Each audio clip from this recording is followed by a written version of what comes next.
Olá, tudo bem? É muito bom estar com você de novo para mais esse vídeo. No vídeo passado eu falei sobre as constelações sistêmicas, eu falei sobre aquele grande guarda-chuva que envolve os membros familiares e desse campo de informação que fica aqui dentro. Eu falei da lei do pertencimento e também na hierarquia. Hoje eu quero ir um pouco mais adiante, quero caminhar um pouquinho mais com vocês e falar também sobre os limites que muitas vezes esses campos sistêmicos nos impõem. Você já se percebeu alguma vez como se a vida estivesse em câmera lenta? Como se você fizesse um esforço muito grande e não saísse do lugar? Você já percebeu, por exemplo, que para algumas pessoas existem situações onde parece que para as pessoas que estão à volta delas, tudo acontece com mais leveza, com mais facilidade, e para essas pessoas tudo é tão mais custoso, tão mais difícil, né? Então nesse vídeo eu vou mostrar para vocês por que isso acontece. Eu vou dar alguns exemplos e eu vou falar um pouquinho disso, sobre como muitas vezes nesse campo de informação existem também limites que nos impedem de ver oportunidades, que nos impedem de perceber como a vida pode oferecer muito mais do que a gente pode enxergar. Então, fica comigo até o final desse vídeo, que pode ser que você se reconheça em alguns dos exemplos que eu vou dar. Eu sou Nádia Oliveira, eu sou psicóloga há 20 anos, eu sou consteladora sistêmica há mais de 13 anos, formada pelo coordenador da Hellinger Schuller, Renato Bertatti, e fiz muitos treinamentos também com o próprio criador da técnica, Albert Hellinger, que é um alemão que vinha todo ano aqui para o Brasil dar os seus treinamentos. E esse é o meu canal. Eu vou pedir para você curtir o vídeo, se inscrever no canal, porque com esses recursos do YouTube a gente possibilita que esse vídeo chegue a mais pessoas e talvez alguém que precise da cura possa encontrar nas constelações sistêmicas uma oportunidade de encontrar saúde, equilíbrio emocional e esperança. Nós sabemos que muitas pessoas precisam de cura e eu realmente acredito que a constelação sistêmica é uma abordagem incrível e muito poderosa para conduzir pessoas a soluções muito significativas e muito transformadoras. Então vamos lá, vamos entender como é que isso tudo funciona.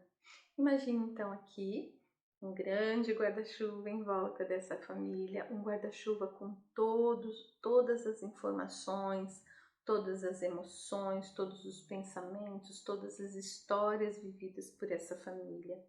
Histórias que podem ser histórias trágicas, de perdas, de lutos, de guerras, de dor, de ter que ter saído lá de Portugal, ou da Itália, ou do Japão, e largado tudo lá e vindo para o Brasil, né? Tantas dificuldades, tantas despedidas tão doloridas, tudo isso aqui dentro desse campo de informação, da família onde você nasceu. Mas também é importante que a gente saiba que também tem muitas histórias de amores vividos, de sonhos realizados, de conquistas, de crescimento. Tudo isso pode estar dentro desse campo e tudo isso faz parte de quem eu sou quando eu nasci nessa família que tem todas essas histórias tristes e histórias alegres, assim como todas as vidas que tem alegrias e dificuldades, né? A vida da gente é sempre isso, a gente vive nesse mundo de dualidade. Então, quando a gente nasce nessa família, é movimentada por todas essas histórias. Vamos imaginar aqui que nessa família ninguém nunca estudou. Não houve oportunidade para que isso acontecesse. Então, os avós são analfabetos, os pais são semi-analfabetos, e agora essa linha da hierarquia dos filhos, a filha mais velha, ela tem um sonho de estudar, de fazer faculdade, né, de conquistar coisas um pouco melhores para ela e para sua família. Então vamos imaginar que agora ela cresce e ela entra na faculdade. E é como se agora ela desse um passo além desse círculo que está aqui no chão e que limita os membros dessa família a essa situação. Então, quando ela sai desse limite, que ela ultrapassa esse limite, ela sente essa sensação, como se ela tivesse agora construído um muro que a separa dos seus familiares. Então, como ela se sente agora aqui nesse lugar, sendo tão diferente deles? Será que ela olha para eles e ela pensa: como será que eles olham para mim? Será que eles sentem como se eu fosse arrogante ou como se eu estivesse desprezando tudo que eles foram? Será que se eu crescer um pouco mais, será que se eu for tão diferente, eu ainda posso fazer parte? Ou será que agora eu coloco em risco o meu pertencimento nessa família? Como será que os meus irmãos olham para mim? Será que eles me acham egoístas de querer ir um pouco mais além? Né? Como os meus pais se sentem? Será que eles se sentem sendo traídos nesse meu desejo de ser diferente deles? Então, todos esses pensamentos, todos esses sentimentos, tudo isso passa por dentro da pessoa, né, que vive essa história de uma forma inconsciente e traz para ela uma sensação de culpa, uma sensação de instabilidade, uma sensação realmente de pôr em risco o seu pertencimento, né? Então, muitas vezes, uma pessoa que vive uma história assim diz: nossa, é tudo tão difícil, para mim é tão custoso estudar, trabalhar. Parece que para as pessoas, para os meus colegas de classe, parece que muitos deles levam isso com mais leveza, talvez nem dê o valor que eu dou. Como que é isso, né, para essa pessoa? Ela vai sendo movimentada por todos esses sentimentos, por todos esses pensamentos, mas ela vai o tempo inteiro tentando dar um significado para tudo isso no que tem fora dela, nas coisas externas a ela. Então, por exemplo, se num determinado momento ela está estudando e acontece algo, uma emergência na família dela, onde talvez o pai dela precise de uma ajuda financeira, então talvez ela diga: para mim não vai dar não, eu vou desistir mesmo, porque assim eu ajudo meu pai financeiramente, porque eles precisam da minha ajuda muito mais do que eu preciso estudar. Então ela volta para cá, ela desiste agora da faculdade. E aí ela sente dentro dela uma sensação assim: ai, que alívio. Nossa, eu tô abrindo mão de um sonho, mas é tão mais aliviante ficar aqui nesse lugar conhecido e onde eu possa fazer parte dos meus. Então talvez ela desista. Mas vamos imaginar que não. Vamos imaginar que essa é uma moça corajosa e que ela diz: não, talvez eu precise me esforçar um pouco mais. Talvez eu até precise trabalhar os finais de semana. Talvez eu precise suportar a sensação de ver que talvez os meus irmãos fiquem com um pouco menos de conforto nesse momento para que eu continue fazendo a minha faculdade. Mas ela suporta isso, suporta essa culpa, né? Ela suporta essa culpa e vive isso até o momento em que agora ela se forma. E agora, tendo lidado com todas essas sensações, agora isso para ela é uma força. Porque é assim, né? Todas as nossas conquistas, ultrapassar alguns limites na nossa vida, são conquistas, e isso nos fortalece como pessoa. Depois a gente consegue olhar para trás e dizer: nossa, eu não acredito que eu passei por tudo isso, mas olha onde eu cheguei, não é assim? Então, ela consegue, e agora isso para ela se torna uma força pessoal para ela, que não tem nada a ver com o que ela recebeu, mas algo que ela conquistou por força própria. E quando ela se apropria disso, toma posse se empodera, né, que é uma palavra que a gente está usando muito na atualidade, então se empodera dessa sua capacidade. Então agora que ela faz isso, olha só que interessante e olha que bonito que é. Esse campo sistêmico que antes vinha até aqui, nesse limite, agora ele se amplia. Ele se amplia, ele abarca ela e a história dela. E essa história que ela vive agora vem para cá, vem para esse campo de informação. E aí o que que acontece?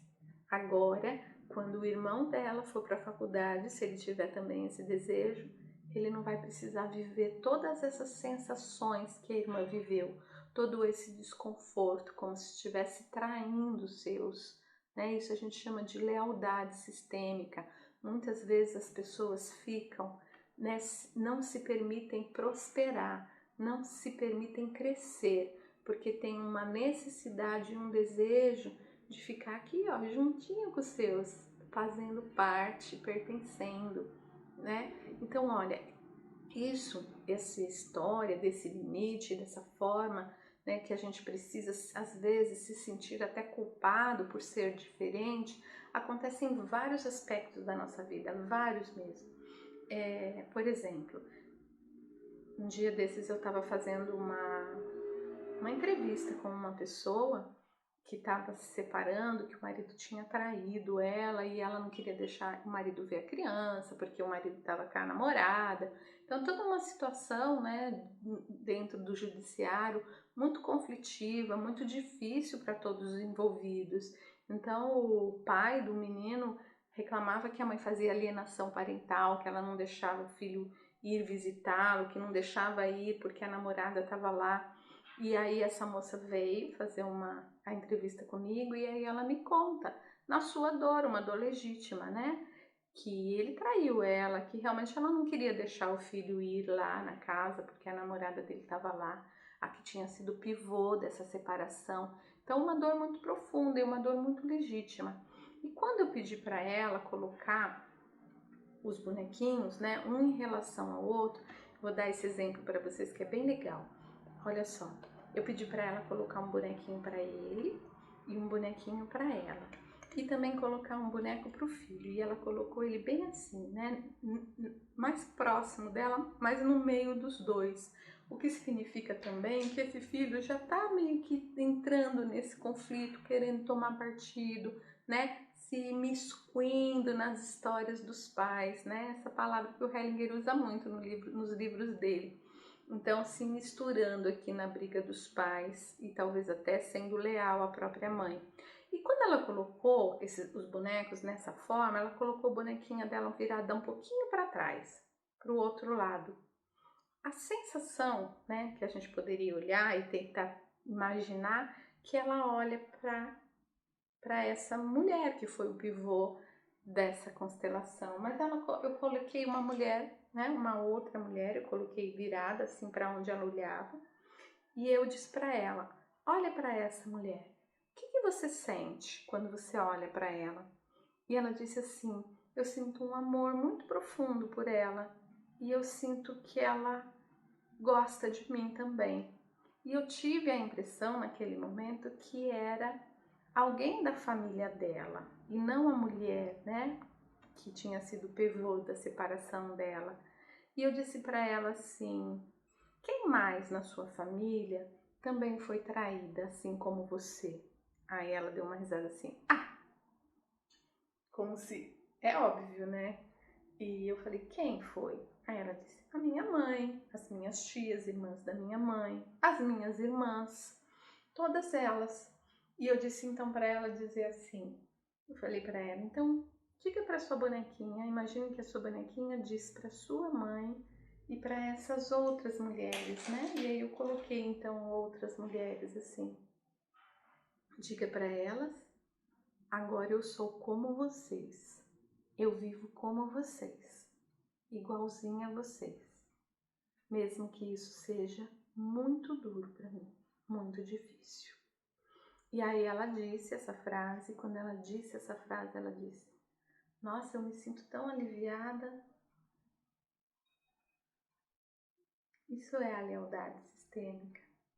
Isso é a gente ter uma impressão que a gente precisa viver dentro desse campo.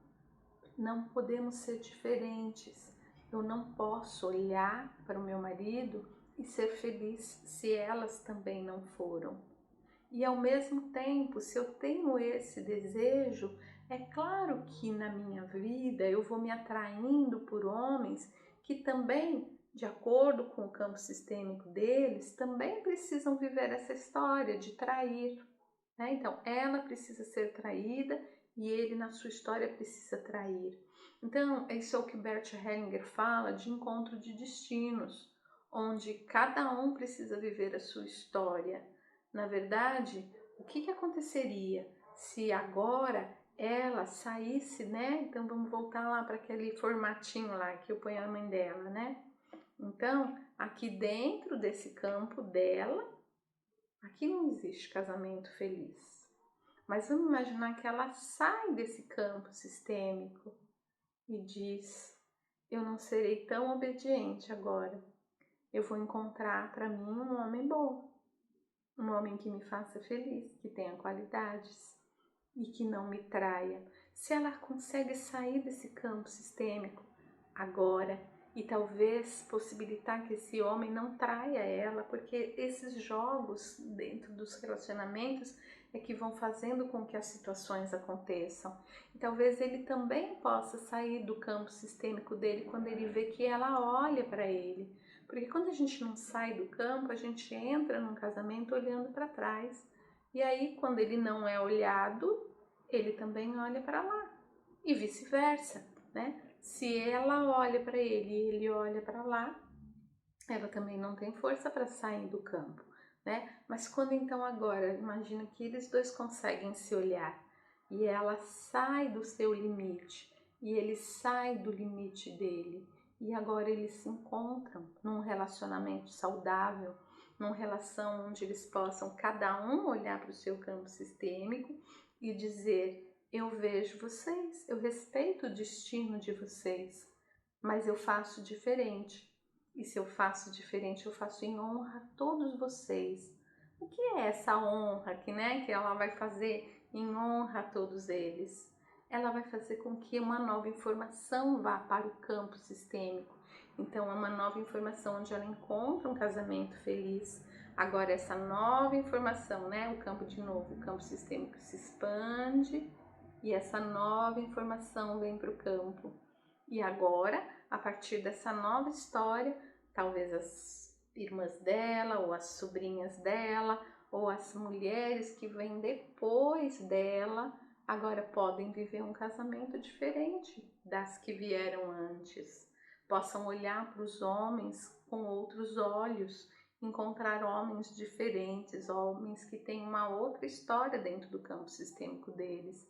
Então, olha como é que a constelação familiar ela pode nos abrir possibilidades, possibilidades que antes a gente não enxergava, possibilidades de homens que não precisam trair, possibilidades de homens que podem viver um relacionamento feliz, porque agora eu, como mulher, posso olhar para isso, posso enxergar isso, porque saí além do meu limite, do meu campo.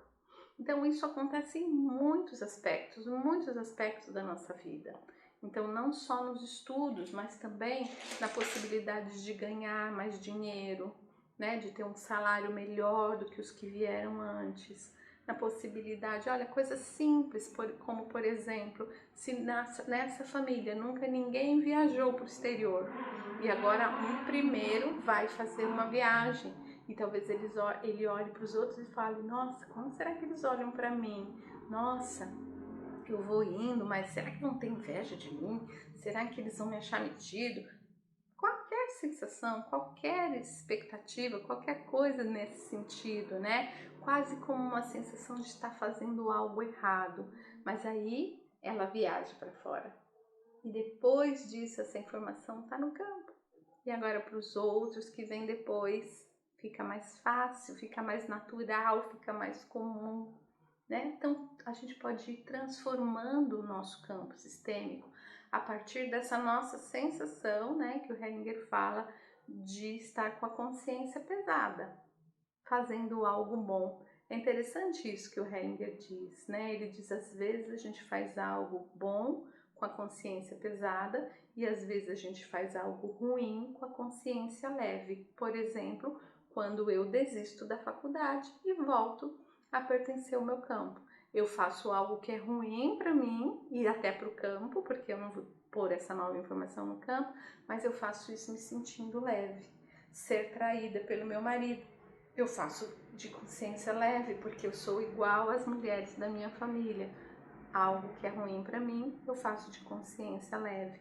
Então, Hellinger fala isso, né? Que a gente não pode se basear na nossa consciência pessoal para fazer as nossas escolhas, porque as nossas nossa consciência pessoal, ela está muito movimentada, ela está ligada às nossas crenças, aos nossos valores, às histórias que já existem na nossa família, né? Algo que a gente fala que é certo e errado, e de verdade o que a gente considera certo é aquilo que parece com a nossa família, e a gente acha errado tudo aquilo que é diferente da nossa família. Por isso que às vezes é muito difícil quando um casal se encontra, porque a mulher olha para ele e diz: não, nada do que vem lá daquela família é muito comum, não. Eu prefiro fazer tudo igualzinho a minha mãe fez. Eu prefiro fazer tudo igual a minha família sempre fez. Principalmente quando nascem os filhos, né? Aí às vezes é até perigoso deixar ir muito lá para casa da avó paterna, né? A gente olha para isso, ou então ao contrário, né? É muito perigoso, eu quero fazer igual a minha família. Isso são coisas que trazem muitos conflitos dentro do relacionamento, né? Mas são muitas possibilidades, muitas histórias. Eu tô aqui falando para vocês algo assim, dando exemplos comuns, exemplos que parecem muito nos atendimentos. Então, no nosso próximo vídeo, eu vou falar um pouquinho mais. Eu vou contar um pouco mais de atendimentos e vou mostrando para vocês as dinâmicas que vão acontecendo dentro dos relacionamentos. Dinâmicas essas que ficam ocultas porque são da consciência sistêmica e não da nossa consciência pessoal. E outra coisa, sempre quando a gente olha para fora, para as coisas como elas aparecem, para as coisas que estão na nossa consciência, quer dizer, que a gente percebe de forma consciente, raramente a solução dos conflitos estão nessa consciência. Na grande maioria das vezes, se trata de coisas que são inconscientes para nós e que estão na consciência sistêmica. E é a isso que a gente consegue enxergar dentro das constelações sistêmicas, tá bom? Então, obrigada por vocês ficarem comigo até agora, até o final do vídeo, e a gente se encontra no nosso próximo encontro. Um beijo!